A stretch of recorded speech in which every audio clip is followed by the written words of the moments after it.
हरे कृष्णा। हम ब्रह्म संहिता के बारे में चर्चा कर रहे हैं। पिछले सेशन में हमने ये चर्चा किया कि किस प्रकार भक्ति ही सर्वोत्तम मार्ग है ताकि हम भगवान को प्राप्त कर सकें। आज हम इस चर्चा को और आगे बढ़ाएंगे और देखेंगे कि अगले श्लोक में ब्रह्मा जी क्या कह रहे हैं। ओम अज्ञानतिमिरन्धस्य ज्ञानाञ्जनशलाकया चक्षुरुन्मीलितं येन तस्मै श्री गुरुवे नमः। नमो विष्णुपादाय कृष्णप्रेष्ठाय भूतले श्रीमते भक्तिवेदांत स्वामिनिति नामिने। नमस्ते सारस्वती देवे गौरवाणी प्रचारिणे निर्विशेष शून्यवादी पाश्चात्य देशतारिणे। वाञ्छाकल्पतरुभ्यश्च कृपा सिन्धुभ्य एव च पतितानां पावनेभ्यो वैष्णवेभ्यो नमो नमः। जय श्री कृष्ण चैतन्य प्रभु नित्यानंद श्री अद्वैत गदाधार शिवासादि गौर भक्तवृंद। हरे कृष्णा कृष्णा कृष्णा हरे हरे, हरे राम राम राम हरे हरे। श्लोक 34 वर्स।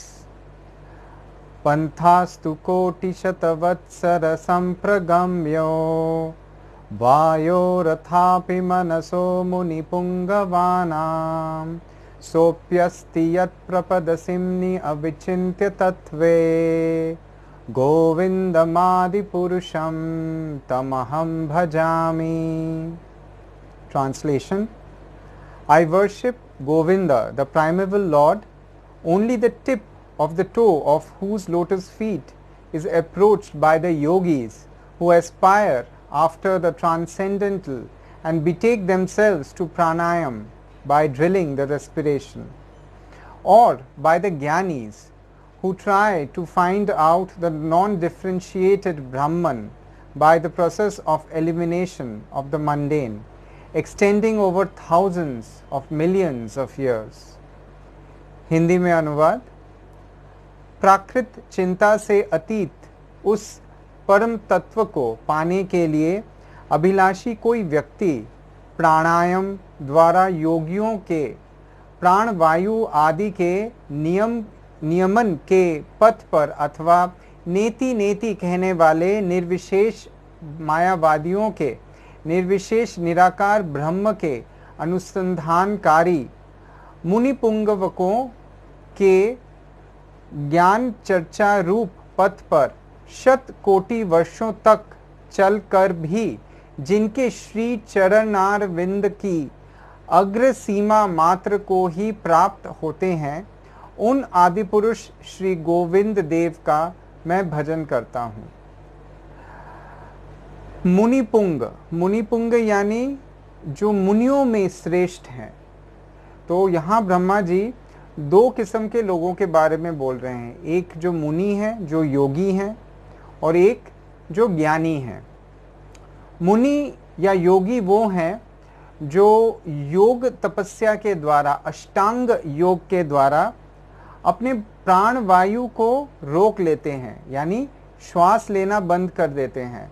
रेचक, कुंभक, पूरक, ऐसे कई सारे वायु हैं जिसके द्वारा ये एक साइंस है, एक विज्ञान है जिसके द्वारा ये जो अष्टांग योग है इससे आप भगवान के बारे में जान सकते हैं, ज्ञान प्राप्त कर सकते हैं। इसमें क्या होता है कि उस तपस्या में, उस योगा प्रोसेस में ऐसा होता है कि आप श्वास लेना भी बंद कर देते हैं। आपका प्राण वहीं अंदर दूसरे वायुओं को नियंत्रण करके वो वहाँ पे एक जगह रुका रहता है और आप गंभीर तपस्या में जा सकते हैं भगवान के बारे में। बहुत ही मुश्किल है ये करना। दरअसल हम लोगों को तो लगता है योगा मतलब कुछ एक्सरसाइज कर लिए, कुछ हमारे शरीर के लिए अच्छा हो गया, लेकिन दरअसल योग मतलब प्लस साइन, योग करना जिसको बोलते हैं। प्लस साइन यानी एडिशन यानी भगवान को ऐड करना या भगवान को युक्त करना हमारे इस जीवन में। तो ऐसे योगा बहुत किस्म के होते हैं। अष्टांग योग के बारे में जैसे हम लोग चर्चा कर रहे हैं, वैसे ही भक्ति योग है, ज्ञान योग है। तो यहाँ ब्रह्मा जी कह रहे हैं कि पंथास्तु कोटि, ऐसे बहुत सारे पंथा है, उसमें से एक पंथा है, एक मार्ग है, एक मेथड है, जिससे कोटि कोटि मुनि जो है, मुनि पुंग, सिर्फ मुनि नहीं, जो मुनियों में भी श्रेष्ठ हैं, जो ये जो प्रोसेस है अष्टांग योग का, उसमें सिद्धि प्राप्त कर लिए हैं एवं बहुत ही आसानी से वो भगवान के ऊपर मनन कर सकते हैं। तो ऐसे मुनि और दूसरे हैं ऐसे ज्ञानी जो अपने ज्ञान योग से, यानी वेदों के द्वारा ब्रह्मन को जानने की कोशिश करते हैं। वो समझते हैं कि भगवान का कोई रूप नहीं है, वो सिर्फ भगवान के शरीर से जो ब्रह्म ज्योति निकलती है, वो ब्रह्म ज्योति ही सब कुछ है, और उस ब्रह्म ज्योति में वो विलीन करने की कोशिश करते हैं अपने ज्ञान के योग के द्वारा। तो ऐसे ज्ञानी और ऐसे मुनि जो कोटि कोटि वर्ष तक, देखिए ये साधन बहुत ही आसान साधन नहीं है, ये साधन, ये मेथड, ये पंथा बहुत ही मुश्किल पंथा है, और ऐसे पंथा पर चलकर भी जो ऐसे ज्ञानी और मुनि वर्ग के लोग हैं, उनके लिए बहुत ही मुश्किल है भगवान को प्राप्त करना। वो ब्रह्मा जी कहते हैं वो कोटि कोटि वर्ष तक ऐसी तपस्या करने के पश्चात, ऐसे तपस्या करने के उपरांत सिर्फ भगवान के नख, यानी चरणों का जो नाखून है, वो टच कर सकते हैं, सिर्फ उसको सिर्फ छू सकते हैं। और यहाँ हम लोग पहले देखे हैं, इसके पहले वाले जो पहला वाला जो श्लोक था, वहाँ ब्रह्मा जी कह रहे हैं कि भक्ति में, प्रेम में भगवान दरअसल बहुत आसानी से आपको दर्शन देते हैं, आप बहुत आसानी से आप भगवान के बारे में जान सकते हैं जब हम भक्ति योग करते हैं। लेकिन ऐसे योगी और ऐसे तपस्वी और ऐसे मुनि और ऐसे ज्ञानी हजारों वर्ष तक भी तपस्या करने के पश्चात उनके नख तक ही पहुंच सकते हैं। ऐसे दुर्लभ भगवान को मैं प्रणाम करता हूँ, उनका मैं भजन करता हूँ। तो दरअसल इससे पता चलता है कि भगवान को प्राप्त करना कितना ही दुर्गम है, कितना ही दुर्लभ है भगवान का दर्शन भी प्राप्त करना। और देखिए श्रील प्रभुपाद की दया से हम सभी को ये पंथा, जो भक्ति योग का जो पंथा है, उसमें चलकर हमें इतनी सारी कठिनाइयों का सामना नहीं करना पड़ता जो ये मुनि और ज्ञानियों को करना पड़ता है। हम लोगों को कितनी आसानी से हरे कृष्ण महामंत्र का जप करके एवं कुछ नियम का पालन करके हम भगवान को प्राप्त कर सकते हैं। तो इसके बारे में श्रीमद् भागवतम में भी एक बहुत सुंदर वर्स है या श्लोक है, जहाँ वेद, सारे वेद स्वयं भगवान की स्तुति करते हुए कहते हैं। वो क्या कहते हैं? वो कहते हैं त्वद अनुपथम कुलायम इदम आत्मसुहृद प्रियवच चरति तथोन्मुखे त्वयि हिते प्रिय आत्मनि च न बत रमन्ति अहो असत उपासनयात्मभनो यद अनुशया ब्रह्मन्ति उरुभये कुशरीरा भृता।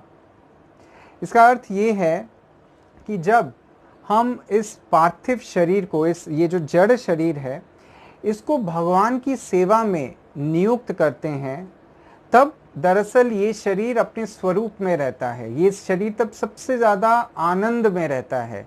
हम एकदम बहुत अच्छे से अपने शरीर को रख सकते हैं। कब? जब हम इस शरीर को भगवान की सेवा में नियुक्त करेंगे।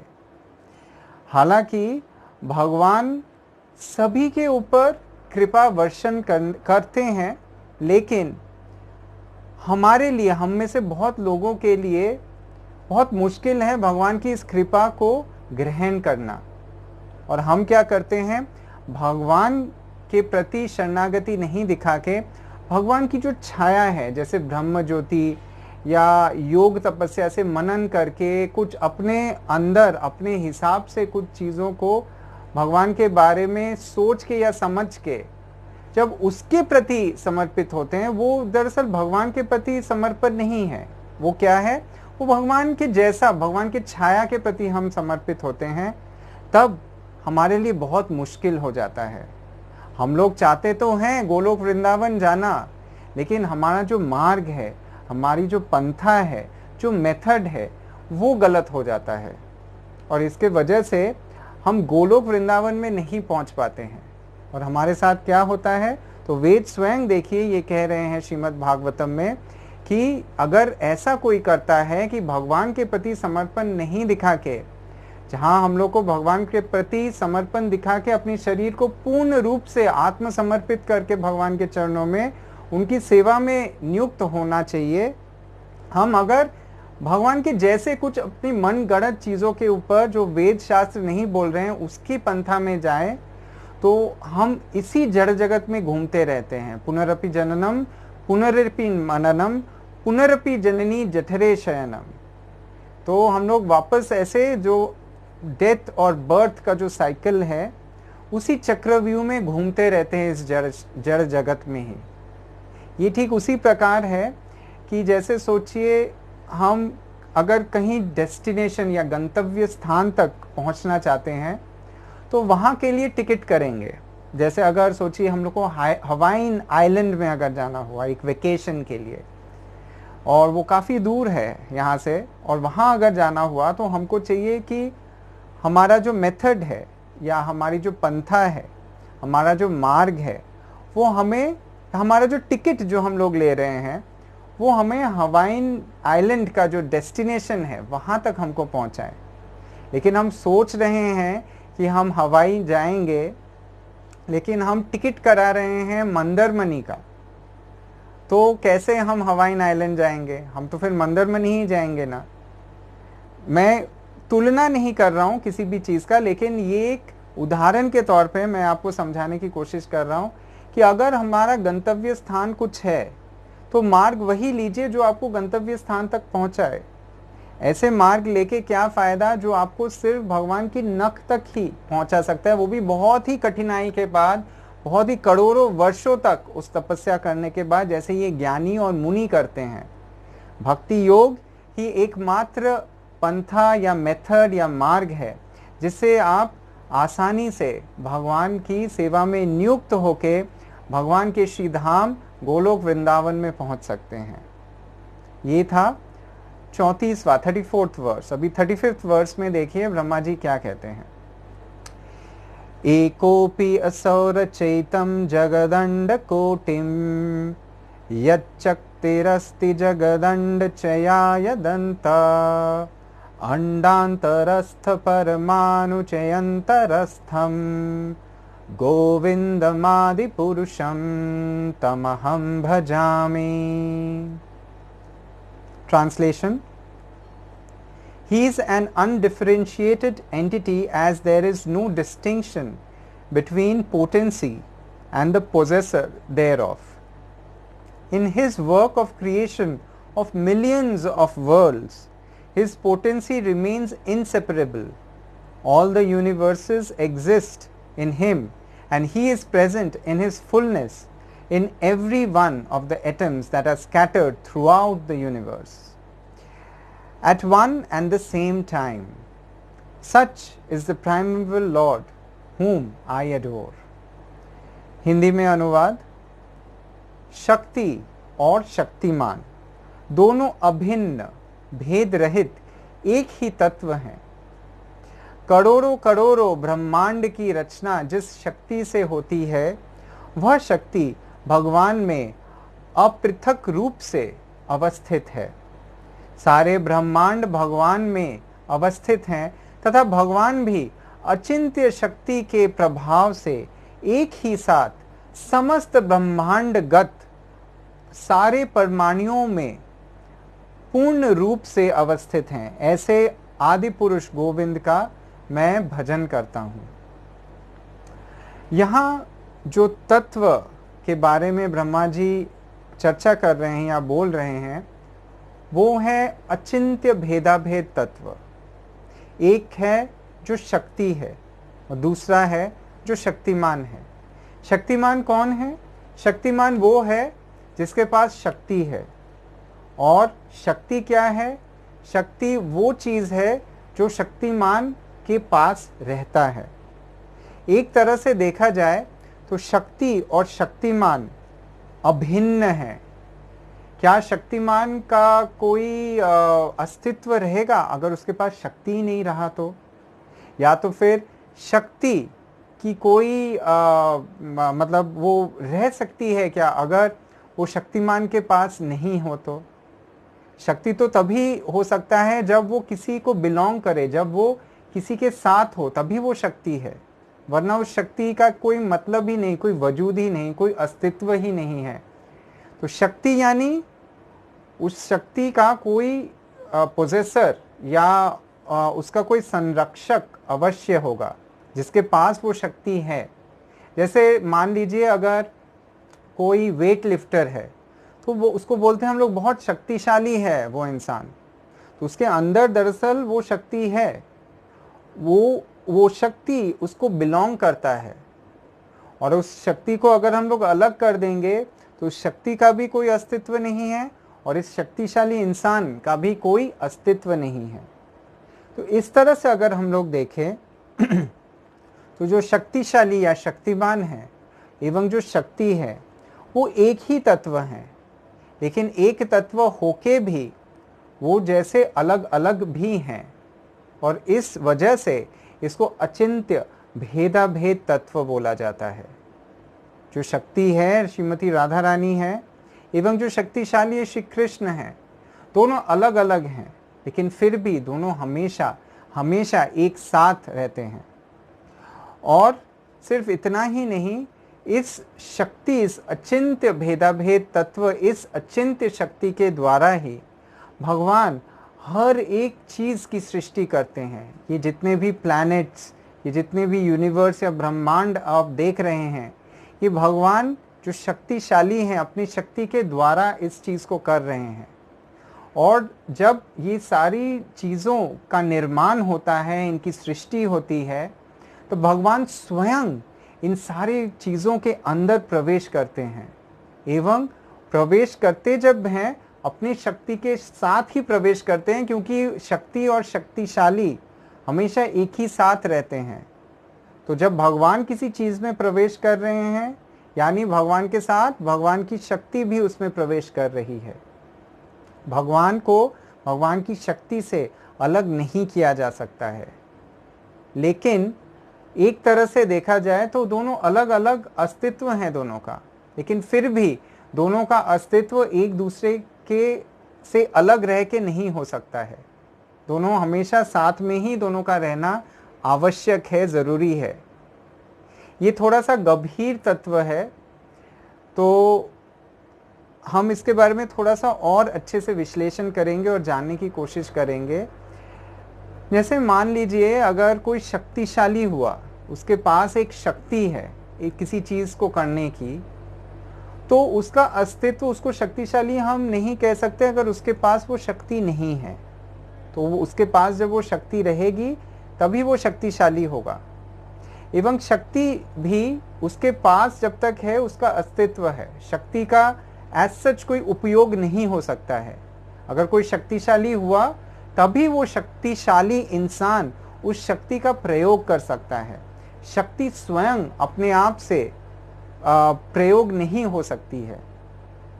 तो इस तरह से दोनों हमेशा एक हैं, लेकिन फिर भी दोनों अलग अलग हैं, दोनों अलग एंटिटीज हैं, दोनों अलग अलग आइडेंटिटीज लेते हैं, अलग अलग अस्तित्व रखते हैं। जब वो कृष्ण जो शक्तिशाली है एवं राधा रानी जो शक्ति है अलग अलग रूप लेते हैं, तो तब वो अलग अलग हो जाते हैं। अलग अलग हैं फिर भी एक हैं। इस वजह से इस चीज को, इस तत्व को अचिंत्य भेद अभेद कहा जाता है। भेद भी है लेकिन अभेद भी है, अलग अलग भी है लेकिन साथ में भी है। तो जब भगवान जो शक्तिशाली हैं, तब जब वो सारी सृष्टि करते हैं तब भी उनके पास वो शक्ति है। उस शक्ति के द्वारा, उस अचिंत्य शक्ति के द्वारा ही वो सारी सृष्टियां करते हैं। एवं उस सारी सृष्टियों को करने के उपरांत वो हर एक सृष्टि के अंदर प्रवेश करते हैं, अपनी शक्ति के साथ फिर से वो प्रवेश करते हैं, एवं तब वो सारी सृष्टि भी सजीव हो जाती है, ऐसा ब्रह्मा जी बोल रहे हैं। तो जितने भी ब्रह्मांड हैं, जैसे हमने पहले भी चर्चा किया है कि भगवान महाविष्णु ये गर्भोदकशायी विष्णु के रूप में सारे ब्रह्मांडों की सृष्टि करते हैं, एवं महाविष्णु सारे ब्रह्मांडों की सृष्टि करते हैं। फिर हर एक सृष्टि, हर एक ब्रह्मांड के अंदर वो प्रवेश करते हैं गर्भोदकशायी विष्णु के रूप में। एवं गर्भोदकशायी विष्णु के रूप में जब सारी ब्रह्मा की सृष्टि होती है एवं ब्रह्मा सारी चीज़ों की सृष्टि करते हैं, तब भी सारी चीज़ जैसे संभव नहीं है अगर भगवान उन सारी चीज़ों में प्रवेश नहीं कर सकते हैं, उन सारी चीज़ों में अपनी शक्ति को नहीं लगाते हैं। इसलिए भगवान क्षीरोदकशायी विष्णु, ये जो थर्ड है, पहले महाविष्णु, फिर गर्भोदकशायी विष्णु, फिर क्षीरोदकशायी विष्णु के रूप में भगवान क्या करते हैं, भगवान हर एक परमाणु के अंदर, हर एक एटम के अंदर भी प्रवेश करते हैं। एवं हर एक एटम के अंदर, अगर आप विज्ञान के विद्यार्थी हैं तो आपको पता होगा कि न्यूक्लियस है, इलेक्ट्रॉन्स है, प्रोटॉन्स है, एवं उसमें भी एक मूवमेंट रहता है। और अगर आप विज्ञान के रूप से देखेंगे तो वो मूवमेंट भी कहीं ना कहीं हमारा ये जो सूर्य मंडल है, जहाँ सूरज है एवं सारी पृथ्वियाँ इर्द गिर्द घूम रही हैं, उसके रिवोल्यूशन हो रहा है सब चीज़ों का, हर एक एटम में भी वैसी ही सारी चीज़ें हैं, वैसी ही सारी चीज़ें, इलेक्ट्रॉन्स एंड प्रोटॉन्स मूव हो रही हैं न्यूक्लियस के इर्द गिर्द। तो ये शक्ति कहाँ से आ रही है? ये शक्ति इसलिए संभव है क्योंकि भगवान स्वयं हर एक एटम में, हर एक परमाणु में प्रवेश किए हैं। एवं जब वो प्रवेश करते हैं, क्योंकि वो अभिन्न है अपनी शक्ति से, वो अपनी शक्ति के साथ उन सारे एटम्स में प्रवेश करते हैं एवं उनको भी सजीव या एनर्जाइज्ड करते हैं, उनको भी शक्ति से परिपूर्ण करते हैं, तभी ये इलेक्ट्रॉन्स एंड प्रोटॉन्स मूव हो रहा है। देखिए बाहर जो ब्रह्मांड है वहाँ भी कुछ सजीव है, सब कुछ चल रहा है, और एक एक एटम के अंदर भी सब कुछ सजीव है, सब कुछ चल रहा है। और ये सारी चीज़ें भगवान स्वयं करते हैं, स्वयं हर एक ब्रह्मांड में प्रवेश करते हैं गर्भोदकशायी विष्णु के रूप में, एवं फिर हर एक एटम, हर एक परमाणु में वो प्रवेश करते हैं क्षीरोदकशायी विष्णु के रूप में। भगवद गीता में भी भगवान कहते हैं, मत्तः परतरम नान्यत किंचित अस्ति धनंजय मयि सर्वम इदम प्रोतम सूत्रे मणिगणा इव। हर एक चीज में, हर एक वस्तु में भगवान है, चाहे वो सजीव हो जैसे हम स्वयं हैं जो जीव हैं, चाहे वो जड़ चीजें हो जैसे ये कुर्सी है, ये माइक है, ये सारी चीजें जड़ है, इनमें कोई जीवन नहीं है, लेकिन इनके एटम में भी भगवान मौजूद है, हर एक चीज में भगवान मौजूद है। जब हम भक्ति के उस पराकाष्ठा में, प्रेम में पहुंच जाएंगे, तब श्री महाप्रभु, श्री चैतन्य महाप्रभु जैसे कहते हैं, स्थावर जंगम देखे ना देखे तार मूर्ति, सर्वत्र है तार इष्टदेव स्फूर्ति। तब आपको ये जरूरी नहीं है कि आपको विशेष कुछ चीज ही देखना पड़े भगवान को देखने के लिए, तब आप हर एक जगह भगवान की कृपा को देख पाएंगे। ये जो हर दिन सूरज उग रहा है, किस तरह भगवान का हाथ है उसके पीछे, चंद्रमा का उदय हो रहा है, बादल कैसे आ रहे हैं, कैसे वर्षा हो रही है, किस तरह से ये पूरा जो वाटर साइकिल है ये चल रहा है, कोई है इन सारी चीज़ों के पीछे। जब हम भक्ति की उस पराकाष्ठा में पहुंच जाएंगे, तब हम हर एक चीज़ में भगवान को देख पाएंगे। आज इसी के साथ इस सेशन को हम समाप्त करते हैं। आगे हम और चर्चा करेंगे। हरे कृष्णा कृष्णा कृष्णा हरे हरे, हरे राम राम राम हरे हरे।